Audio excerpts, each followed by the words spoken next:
So let's get straight to the point.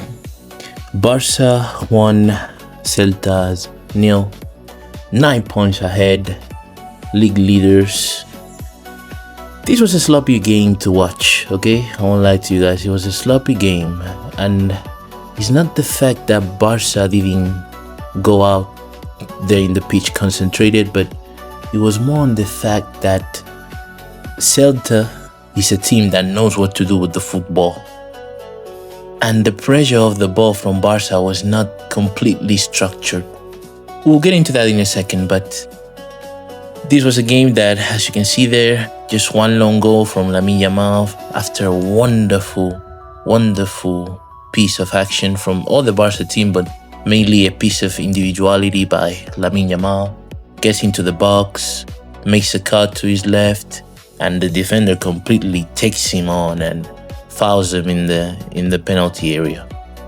So Lamine transforms the penalty, but the very unfortunate news, Lamine Yamal falls injured.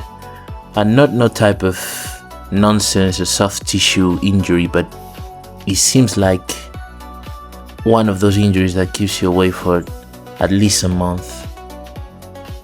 Let's hope it's, something that won't keep him out for too long, something in which will allow him to play the World Cup for Spain. But mainly for Barcelona's interest right now, probably Lamine Yamal won't play again this season. And that's really a sad news because he's been having a wonderful season.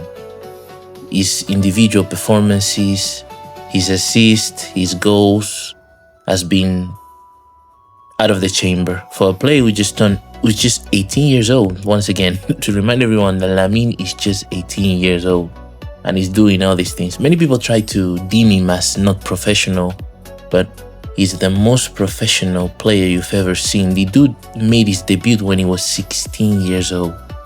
So all those people that say those type of things are haters. Obviously, they know that we have in our hands a player for the next 15 years that will probably make them pass through what Messi made them pass through. So culers, do not listen to them. And it's quite late because the game was interrupted there in the 44th minute of the first half due to a medical emergency by someone in the stands, which prayers up to him. Hopefully he's okay. They were able to take him to the hospital, but we don't know any more updates if the person is stable now, but I believe he is. But regardless, prayers to the person. Now, in terms of this game, like I said, he was quite sloppy. I mean,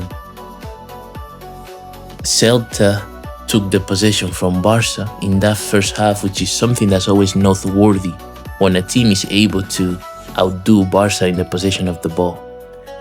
And they kept switching from one side to the other side of the pitch quite easily because Barça was not finding the appropriate way to follow the pressure of the player and the football. And many people try and attack very stupidly and in an ignorant way the high line. The high line is our identity. If you check the beginning of Barça have always played with the high line. From the creator of our style, Rinus Michel, to Johan Cruyff, to Pep Guardiola, this has always been Barca's style. So the high line is not the issue. The issue is the pressure you put off the ball. Just think about this. So you have your high line in the middle of the pitch, but you do not put pressure on, let's say, the defender with the ball. This is the first division. Players have the quality to put the ball on top of your line. But the thing about the pressure, when the pressure is accurate and good, you can actually make them nervous and make it not as easy for them to put an accurate ball to their striker. So yeah, the pressure of the ball in Barça in the first half at least wasn't as good. That's why Barça ended up with a 43 possession of the ball, while Celta had a 57 possession of the ball.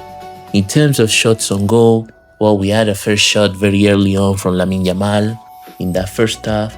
Celta came back with a wonderful strike as well, which Joan Garcia, what a keeper we have. Completely pushed the ball away to the corner. And Barça was sloppy. Like I said, it's not one of those games where you say, oh, the player was showing apathy. No, the players were fully concentrated, but Celta did a great job with the ball in their possession, and Barça couldn't find the way to exert that good pressure of the ball. But either way, we won. This is 9 points. If we win our next 3 games, we are league leaders. And they're trying, guys. They're trying to steal this league from us. I want everyone, please, to appreciate this league, because no other team in the world goes through the things Barça have to go through. No other team. Bayern Munich does not suffer these robberies on a daily basis in the Bundesliga. Manchester City, Arsenal, none of them suffer this type of refereeing. No one in what are you gonna say about the Farmers League in the League One with PSG? No one suffers this. That's why Barça is the greatest team in the world, and that's why this league. First of all, the league is always the most important title, because in this life, consistency is key. And Barça are going to win, if they win this league, the 2nd league in a row with Hansi Flick, and their 3rd league in 4 years, actually. One with Xavi, the next season we couldn't win. Then Hansi Flick came, then we won last season, then we are about to win this league this season. But obviously the scenery, Cancelo also felt injured, was substituted by Balde. Later on, Lamine Yamal, after scoring the penalty, immediately goes to the ground for that, what looks like a muzzle tear of his left thigh. And if I'm not mistaken, of course I'm not mistaken, Rooney Bargi came in. I was so excited to see Rooney Bargi, but I needed way more from him. Obviously, we can't blame him because he hasn't played consistently, but Rooney Bargi has the ability. He's a special player, so hopefully it's an unfortunate situation that Lamine is injured, but we'll get to see more from Rooney Bargi, and I trust in his quality. Later on in the second half, the wonderful screamer goal from Ferran. What a goal from Ferran. What a pass from Pedri. But we got robbed, guys. The ref decided to... and it's so funny because they disallowed the goal, which is clearly not... Let me repeat myself to make myself clear. Clearly not offside. But the ref didn't hesitate. He disallowed the goal faster than you can breathe. Like in a second. You will think that the offside was so clear. And later on, they have the guts to show you the image of this semi-automatic offside technology, showing that Ferran was completely online. Like, this is insane. Completely in line, with the defender.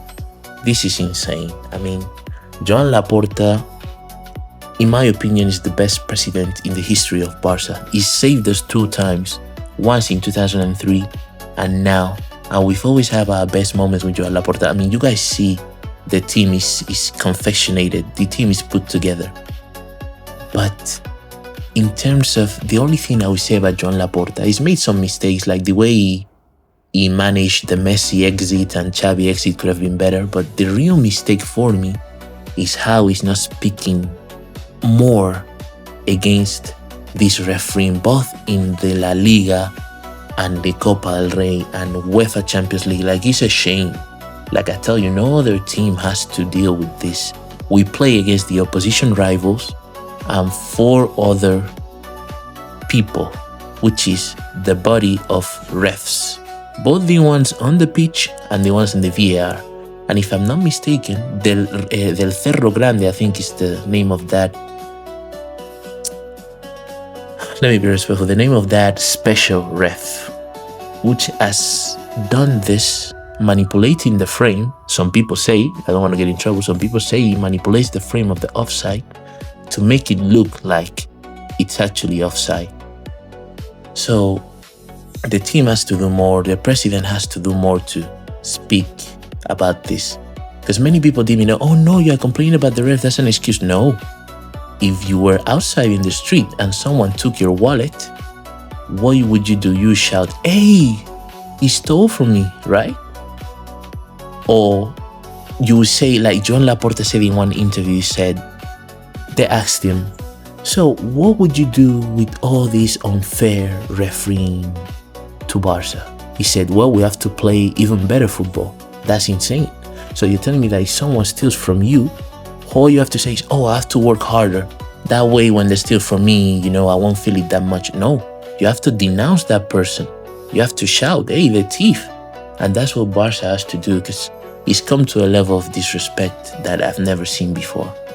But either way, guys, Barca is 9 points clear. Our next games are against Getafe this Saturday. Oh my goodness. You guys know how much that team is a pain in the butt. How difficult that team is, how dirty they play, how much time they waste. And on top of that, you add the fact that they'll probably give us Gil Manzano, one of these crazy refs, to basically destroy our day. But also, it's not worthy to say that Madrid is playing against Real Betis on Friday. And Madrid is a trash team. Excuse me the word, but they play shitty football. So Betis, which is a good side, could easily beat them. I don't even know if they play home and away. All I know is that they play on Friday. We do play away on Saturday against Getafe. And that, as always, you guys know it will be a tough match. And even more tough without Lamine and possibly without Cancelo. Cancelo's issue, luckily, doesn't seem that serious. As Hansi Flick said in press conference tomorrow, they'll make more tests to see what actually is the problem. So guys, I don't want to make this quite long because, it's quite late, because due to that medical emergency, the game started at 9:30 Central Eastern Time. Now over here is almost 1 a.m. So I'm not gonna stretch this video much longer. But just to make a last point about Barca and the possession, the second half was much better. So in the first half, Barca had 43% of the possession, Celta had 53%, as we said. In the second half, Barca actually has 60% of the possession, 40% to Celta.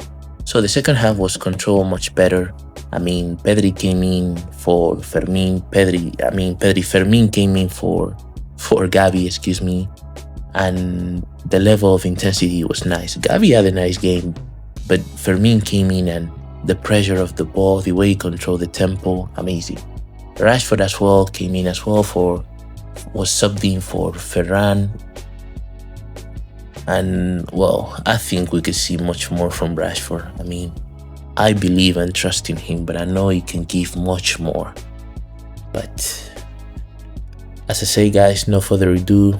Good thing that we won. Bad thing, the Lamine Yamal, Cancelo, but mainly the Lamine Yamal injury. And hopefully our young superstar comes back soon and is able to be fully fit for that World Cup, because it's important for him at that early age to be 18, to have already a Euro Cup and to be able to play a World Cup. I mean, not having Lamine Yamal for this World Cup would be a detriment in all of the football world. It would be really, really terrible. By the way, guys, greetings to the science, greetings to the colors all across the globe, and see you on the next one. Bye.